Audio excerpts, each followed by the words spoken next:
that the party ab ki baar 400 par, that the Ram Mandir effect. The views expressed in this blog are hosted on my own website, are strictly personal and do not reflect the views of any organization. Hello and welcome friends once again to Straight Bat, my weekly video blog where, as the title suggests, I comment with a straight bat. Namaskar. Is 2024 general elections a done deal? That's the big question that's being repeatedly asked in the aftermath of the BJP's rock-solid 3-1 victory in the assembly elections over the Congress. Prime Minister Modi has typically gone on the front foot and already euphorically spoken of a hat-trick of Lok Sabha wins next year.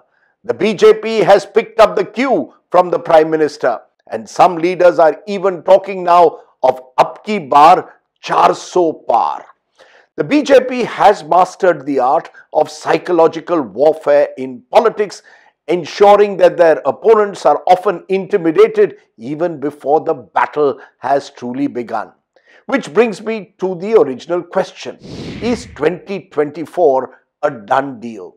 Well, on the Straight Bat, it's time to separate the truth from the hype and take that question head on by focusing not on rhetoric but on hard numbers. Now remember, in the 2019 Lok Sabha, the BJP won 303 seats, the NDA alliance 353. Is the BJP therefore set for a repeat, or could the party do even better as they claim in 2024, or could there be a decline? You see, in June this year, soon after the Karnataka Assembly election defeat and within weeks of the opposition coming together to forge an India alliance and claiming that they would fight 400 one-on-one fights with the BJP, a tracker poll commissioned by the BJP revealed for the first time since 2014 that the BJP was in danger of actually falling below the 272 halfway mark in a general election. In particular, the poll showed danger signals for the BJP from 4 states: Maharashtra, Bihar, Karnataka and Bengal. These 4 states between them accounted for 83 of the BJP's 303 seats. That is more than 25% of the party's tally. The BJP's Home Minister and Chief Strategist Amit Shah in particular then set to work on all 4 states. In early July, the NCP was split wide open with Ajit Pawar walking over to the BJP in Maharashtra. In Bihar, the BJP decided to forget past differences, brought Chirag Paswan back into the fold to shore up their depleted social base. In Karnataka, the BJP agreed to an electoral tie-up with the Janata Dal Secular, the same party which was dismissed as a corrupt family-run grouping during the Karnataka Assembly elections. In Bengal, the BJP decided to tighten the Enforcement Directorate grip around Mamata Banerjee's nephew Abhishek Banerjee and some of her key ministers. The aim was to squeeze Mamata Banerjee into breaking away from the India alliance. So how have things changed between June and now? How successful has the BJP been in this strategy? Well, in Maharashtra, the BJP's latest internal surveys suggest that the party is now slowly in control of the situation once again, at least in the Lok Sabha polls.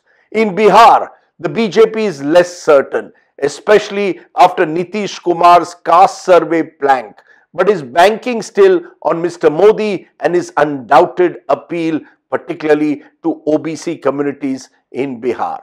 In Karnataka, the BJP has brought back Yediyurappa in a desperate attempt to try and halt the slide made his son the party chief. In Bengal, where Amit Shah held his first rally once the assembly election campaign was done, the BJP is still hoping that a Lok Sabha election will be very different to a Vidhan Sabha battle. Net-net, the BJP, which was fearing a loss of around 40 to 50 seats between just these 4 states, now believes that the loss will be much less. Even so, a potential loss of around 30 seats cannot be ruled out in just these 4 states. That's 303 minus 30, which is just around the 272 halfway mark.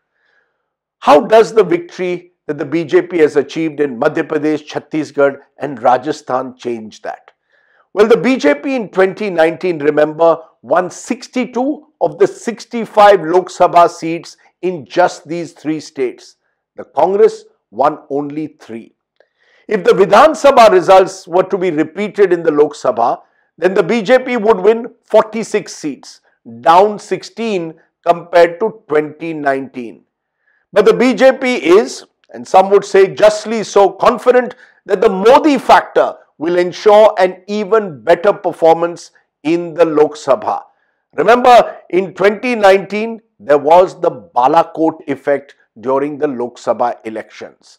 This time, the BJP is hoping that the Ram Mandir effect will have an important bearing on results in the Hindi heartland in particular. So let's give the BJP at least 10 more seats compared to their Vidhan Sabha showing in the Lok Sabha. That takes them to 56 out of the 65 seats in these 3 states. But that is still down 6 compared to 2019. That leaves the BJP at a net loss of 36 compared to 2019. 30 between Bengal, Maharashtra, Bihar and Karnataka, another 6 in central India. This takes them below the 272 mark. So where does the BJP recover from these losses? And this is where the story gets interesting. The BJP leadership has identified 160 seats it lost in 2019, but which it believes it can win with a sustained Modi-centric campaign that has already begun. These seats have been divided into 4 clusters of around 40 seats each, and specific union ministers and MPs have been assigned 2 to 4 seats each and have been spending several weeks traveling to these states over the last year, holding booth level meetings targeting around 1 lakh weak booths. These seats come from different states ranging from Uttar Pradesh to Telangana to Odisha to Bihar to Maharashtra. The aim is to strengthen the BJP in those seats which they lost in 2019 but which the party believes it can win this time. In UP, for example, the BJP won 62 of the 80 seats in 2019. This time, the BJP is gunning for at least 75 seats. That is a growth of 13 seats. In fact, UP is the one state where the BJP is confident of making double-digit gains compared to 2019 under Yogi Adityanath's leadership plus the Modi factor. This now means if the BJP does well in UP, that their net loss comes down to 26. The party is also hoping to pick up at least another 10 between Odisha, Telangana, Assam, even a couple in Tamil Nadu. This brings their net loss to only 16 and keeps them around the 285 mark, comfortably above halfway. So what can the opposition do? Well, the key for the opposition lies in the first place, my friends, in doing more than just dinner pe charcha in 5-star hotels.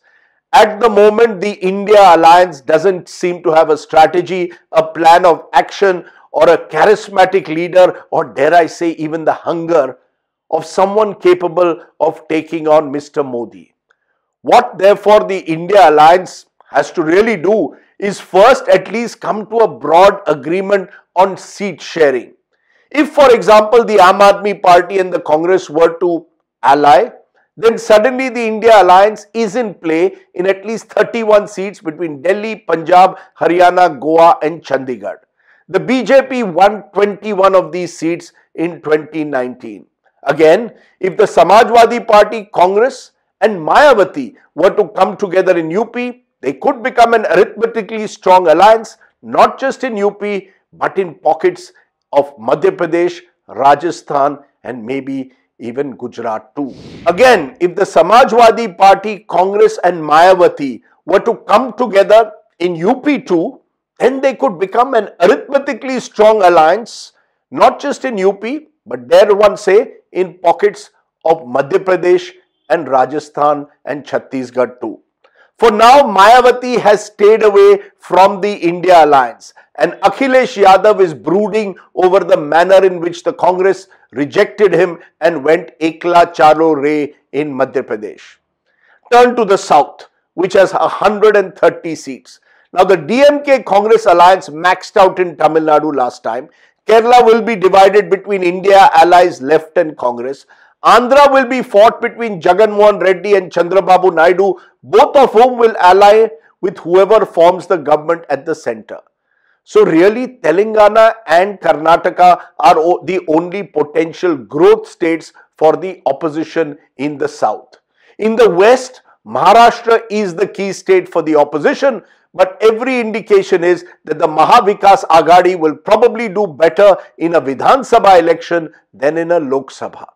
In the east, Mamata Banerjee is still hanging tough in Bengal. In Bihar, a Lalu Nitish Congress alliance will always be competitive, while in Jharkhand, where the BJP won 12 out of 14 seats, the opposition alliance can hope to snatch maybe a couple of seats. So East, South and Maharashtra, between them offer the India alliance their best chance of a possible 30 to 40 seat gain. But that isn't enough to stop the BJP forming a government at the center, which leaves the Hindi heartland, the crucial Hindi heartland, especially the states with direct Congress-BJP fights. You see, I keep citing one figure in every analysis.